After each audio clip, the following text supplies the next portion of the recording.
know what glass, tin, aluminum, paper, and plastic have in common? Well, the thing they have in common is that they all can be recycled, but most of the time, people just throw them away. There are multiple reasons why people should recycle, and I'm going to talk about 3. The first one is that recycling saves resources.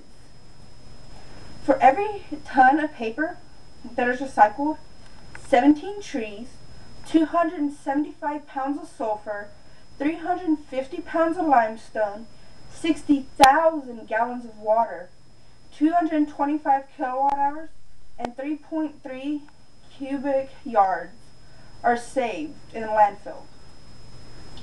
A plant that will become a tree takes at least 15 to 20 years to grow so that it could then be cut down into paper. As former U.S. President Franklin Delano Roosevelt said, "A nation that destroys its soils destroys itself. Forests are the lungs of our land, purifying the air and giving fresh strength to our people."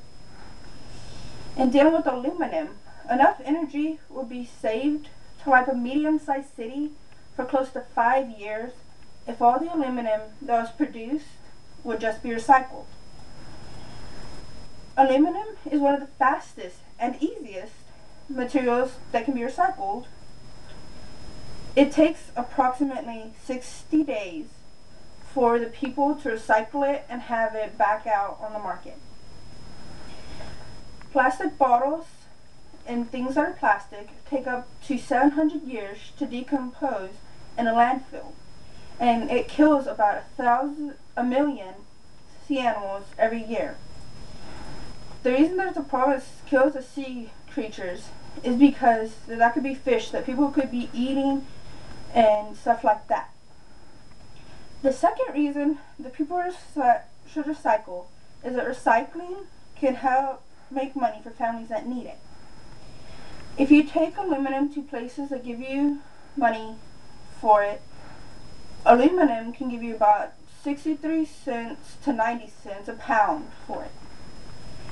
There are about 50 billion cans that are just thrown away and are in landfills.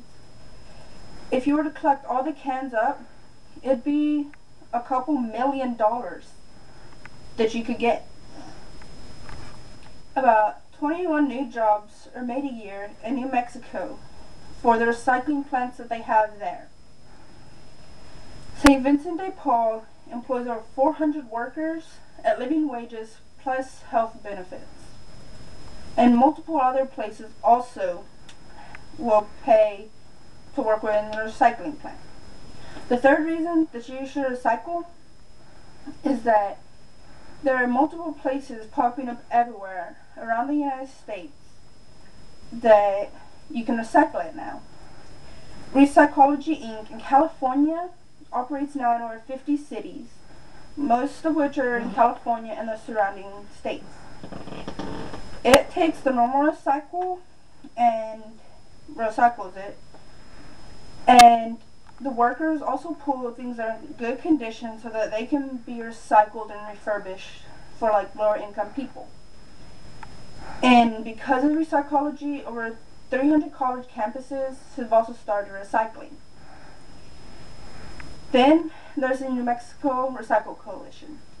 It's spread out in New Mexico to help the ones that live in rural areas so that they can recycle also. About once a week, a truck comes through and they put the recyclables on that truck and it's taken to a more heavily populated area to be recycled. Then there's 3 other states that have notable recycling centers. One is Oregon, which takes recyclable things and things that can be refurbishes them so that they can also be used for low-income people. Pennsylvania recycles paper and actually recycles cotton too, which then they make into stationery and new paper. In Connecticut, the main one takes and refurbishes mattresses for the same reason of giving them to low-income people. Cleveland, Texas has 2 recycling places. One of them, you can take your metal like aluminum and tin to, and they'll pay you for it. The other is a full service recycling place. It'll take any color of glass, your aluminum, your tin, your paper, and it will also take plastics number 1 and 2. The way you know if what number of plastic is you look on it and see the recycling triangle and see what number's in it. Now that I've told you the 3 reasons, I hope that you'll decide to start recycling so that the United States can be known as a country that does not waste its resources. In the words of Theodore Roosevelt, to waste, to destroy our natural resources, to skin and exhaust the land instead of using it so as to increase its usefulness, will result in the undermining in the days of our children the very prosperity which we ought by right to hand down to them.